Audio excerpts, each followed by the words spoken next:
this. My earliest memories way back when were you going off to develop a movie. And it was really weird at the time because everything we had done between Toy Story and Bug's Life, we were doing as a team.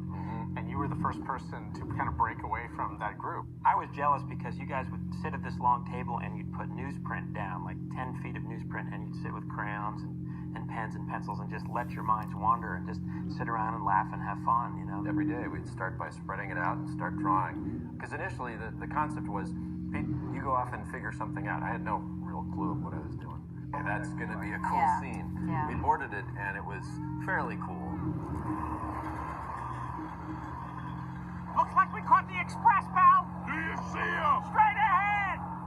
I seem to remember that the door vault being the first time we really shot that like a live action sequence where we just did a ton of coverage and we kind of mapped out big swaths of blocking and what the characters were doing, and then we just covered it from lots of different angles and found all kinds of dynamic cameras and then cut it as if we were cutting live action. I remember being so proud of it when it was done. It's just the camera work, but we see it. We see it. We know how cool it's gonna be. What was your favorite sequence, Bob? Yeti's Cave. Yeti's Cave. When you bring up Yeti's Cave, there's always a sequence in every film that you just can't get right, and the one where Sully and Mike meet the Yeti. Welcome to the Himalayas! But you got the characters at their lowest point. Right. They've completely broken up. They're angry at each other, and then how do you remedy that? That's the scene that's all about mending that relationship. Yeah, he was like a closet therapist. You know, I'm sensing a lot of anger in this cave. You guys gotta get over it. It's like my buddy Sasquatch always says. You gotta face it, embrace it, and erase it. Look at that big jerk.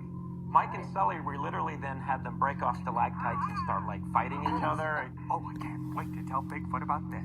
All you ever talked about was getting me back on the scare floor. Literally, there were like 25 versions of this sequence that you And draw we got to the point where we had approved it. Oh, we had to go. And we laid it out, and it was cut. We were a hair's breadth away from starting to animate the sequence, and we finally pulled the plug again and said, this is just not right. Yeah. One of my fond memories was that we were getting ready to do that whole sequence where Mike and Sully are fighting, and they roll down the hill. And there was, in the drawings, we had snow flying and the wind buffeting them, and it was this crazy thing. And I remember the technical people called us into a meeting and said, okay, let's talk about what you really want here and what we can really give you. Yeah. And I remember you and we were talking about what we were hoping for, but we knew it was just going to be technically nearly impossible. Okay, we want you to build the entire side of a mountain with all the plants and snow and footprints and snow blowing and all this stuff. And it's a I remember that, and the technical people were all like really trying to tell us, well, we can't really do this, but this is what we can give you. And I remember they all went away, and it was a big lesson for me at Pixar that basically with the technical people, if you tell them, if you set the bar low and you say, well, yeah, I know it's really hard, I really don't think you can do this, that becomes a challenge for them. Because we had signed off on, okay, he won't get snow stuck in his hair. That's just impossible at this point. We're lucky to have hair at all. So, no wind, and then in the end, of course. But you watch it, it's about the believability. I mean, you believe the moment because it is just so real. And it's the lowest low moment. It so drives it home. And I remember at the wrap party when that moment came on the screen and the whole audience just erupted in applause. In honor of Yeti's Cave, every sequence that's now impossible to do is called Yeti's Cave. At Pixar, that's right. And you were asking me what my favorite sequence was, and I would say, the one that I was really troubled with was figuring out kind of the logic of all the different time zones all over the planet. Okay, people, Eastern Seaboard coming online. That just because it's nighttime in this one part of the planet, it's daytime on the other side of the globe, and figuring out the idea of these big clocks and the different shifts of monsters. All the shifts. Yeah, that was a great idea. Just kind of scaring around the clock. Our backstory was there were others, like Fearco and Scare Masters. They did the under the bed scares and the basement scares. Right. Monsters' big claim to fame was their patented through the closet door scare method. That's right. That Henry J. Waters the first invented. And so how many kids around the world have these closet doors? Therefore, there'd be this many scare floors to handle all the kids if they're scared maybe once every other week or blah, blah, blah, blah, blah. And then that's what led to the vaults. Like, where do they keep all these doors? Right. That was pretty early on. I think that's my favorite sequence. is the door vault sequence. Yeah, the door vault sequence is so cool. Well, as soon as we came up with that idea, kids, we stored the doors somewhere. Right. And we thought, okay, there must be a place, and just visualizing that, I was like, okay, that's going to be a cool scene. Yeah. We boarded it, and it was fairly cool. And we ate reached her down to about 2. The girl that we recorded to do the voice was Mary the Gibbs. daughter of Rob, who's Rob, one of our story guys. Yeah. Working with Mary, I thought, okay, it's going to be like normal. I'll have my script, and we'll walk in, and we'll do the lines, and she'll stand there, and maybe I'll say them, and she'll parrot them. Well, she didn't stand still. She just ran around. So we ended up picking the microphone up and following her around, and I just tricked her into doing the sounds by playing with puppets or soft toys that wouldn't make a lot of noise, and so we couldn't really plan for, like, if you needed something specific, too bad. Yeah. You just had to kind of get what you got, and then you had the fun of Tim and get excited about finishing the movie because there were such big things happening in the world. And the other thing that ended up being scary was that our movie was coming out basically 60 days after the towers fell. We just wondered, like, are people even going to want to go see movies? Right? That, Because and there then was such a remember dark there were the- mood in the world. even later with some of the scares about the anthrax. Right.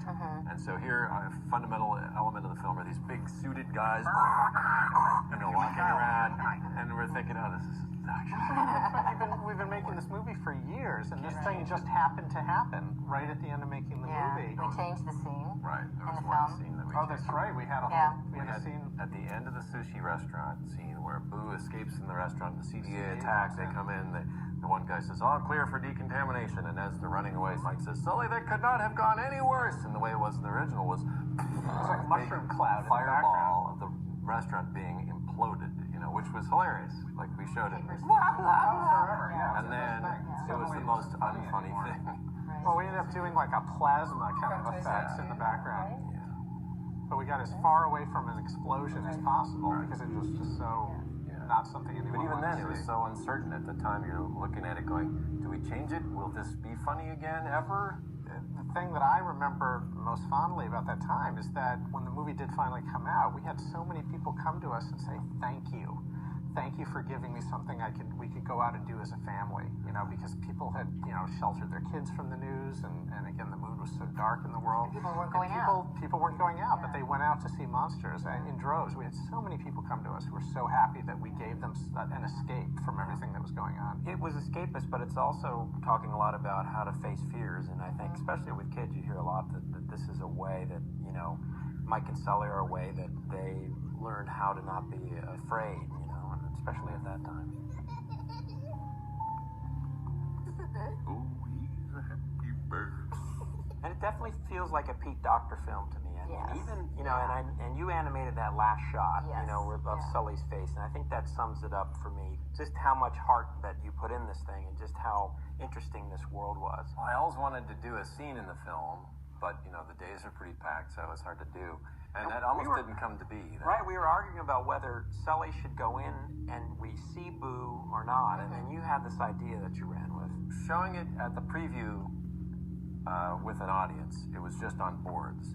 And I remember that being one of the points of contention that a lot of audience members Well, that was one of the biggest notes. we They want to go wanted to in. see We Boo want to at go the in end." with Sully and see Boo because they felt like it was working. That relationship was Yeah. really working. Yeah. And so Some we got people a lot would of take that pressure note for and that. say, well, then we should do it. We Right. should go see Boo because lots of people want to see that. Yeah, and there was a lot of But discussion about it, rightfully- but I just knew that no matter what we did, it would never be as good as what was in people's heads. And it was actually a fairly simple scene to do, which is Which another are reason always why.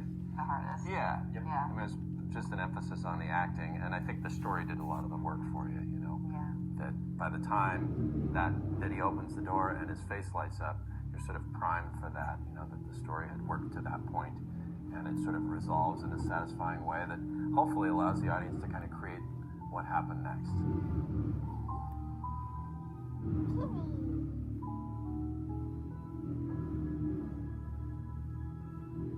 That's why I like it. It's hope for the future of what's Yeah. going to happen next. Yeah. I cry every time. I do. I cry every time. Let's I try see it. that. Kitty.